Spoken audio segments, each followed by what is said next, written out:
తమిళనాడు ముఖ్యమంత్రిగా అన్నా డీఎంకే ప్రధాన కార్యదర్శి శశికళ ప్రమాణం చేయకుండా అడ్డుకోవాలంటూ దాఖలైన పిటిషన్పై వెంటనే విచారణ జరిపేందుకు సుప్రీంకోర్టు నిరాకరించింది. చెన్నైకు చెందిన సెంథిల్ కుమార్ ఈ ప్రజా ప్రయోజన వ్యాజ్యం దాఖలు చేయగా న్యాయవాది మణి వాదనలు వినిపించారు. శశికళ తమిళనాడు సీఎంగా ప్రమాణం చేయటం రాజ్యాంగ విరుద్ధం అవుతుందని, ఆదాయానికి మించిన ఆస్తుల కేసులో ఆమె నిందితురాలిగా ఉన్నందున కేసులో తీర్పు వచ్చే వరకు శశికళ సీఎంగా ప్రమాణం చేయకుండా నిరోధించాలని ఆయన వాదనలు వినిపించారు.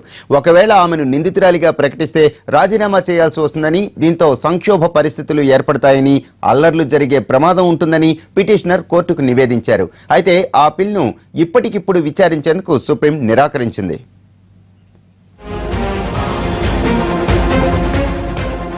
సుప్రీం తీర్పుకు సంబంధించిన పూర్తి డీటెయిల్స్ మా ప్రతినిధి ప్రసాద్ అడిగి తెలుసుకుందాం. ప్రసాద్, చెప్పండి, సుప్రీం ఎందుకు ఈ పిల్ను నిరాకరించింది?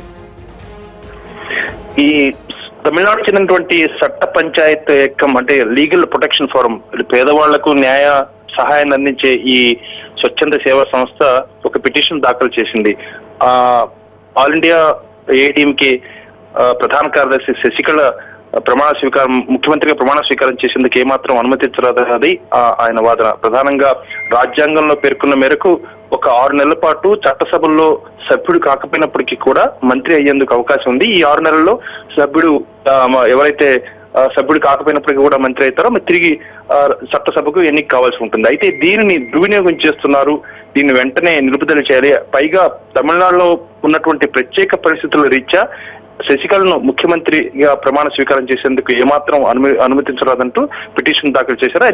అది ఫిబ్రవరి 17కు విచారణ జరుపుతామని చెప్పి గతంలోనే చెప్పింది. అయితే నిన్న జరిగిన పరిణామాలను దృష్టిలో పెట్టుకొని పిటిషనరు వెంటనే దీన్ని విచారణ జరపాలి, శశికళను ప్రమాణ స్వీకారం చేసేందుకు గవర్నరు అనుమతిస్తారేమో అన్న అంశాన్ని భయాన్ని దృష్టిలో పెట్టుకొని ఈ వెంటనే ఈ విచారణ జరపాలంటూ మరొకసారి ప్రధాన న్యాయమూర్తి ముందు పిటిషనర్ వేడుకోవడం జరిగింది. అయితే దీనికి సంబంధించి గతంలోనే ఫిబ్రవరి 17వ తారీఖున విచారణ జరుపుతా ఉన్నాం కాబట్టి అంత అర్జెంట్ ఏం లేదు, దీన్ని త్వరితగతిన వెంటనే విచారణ జరపాల్సిన అవసరం లేదన్నది ప్రధాన న్యాయమూర్తి యొక్క వాదన. దాంతో గతంలో పేర్కొన్నట్టుగానే ఫిబ్రవరి 17వ తారీఖున విచారణ జరుపుతామని చెప్పి పేర్కొంది. అయితే వాస్తవానికి ఈ పిటిషనర్ పేర్కొన్నటువంటి అనేక అంశాలను దృష్టిలో పెట్టుకొని తమిళనాడులో పేర్కొన్నటువంటి ప్రత్యేక పరిస్థితులు, జరుగుతున్న పరిణామాలు, అదేవిధంగా శశికళ ఆదాయానికి మించిన ఆస్తుల కేసులో నిందితురాలుగా ఉండటం, దీనికి సంబంధించి గత సోమవారం నాడు కర్ణాటక ప్రభుత్వం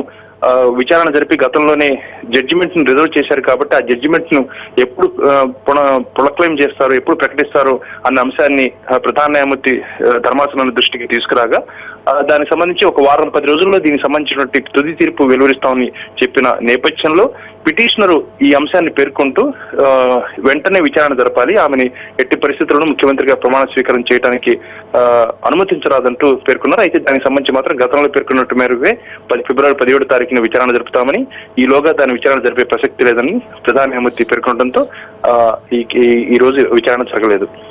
okay, right, thank you Prasad.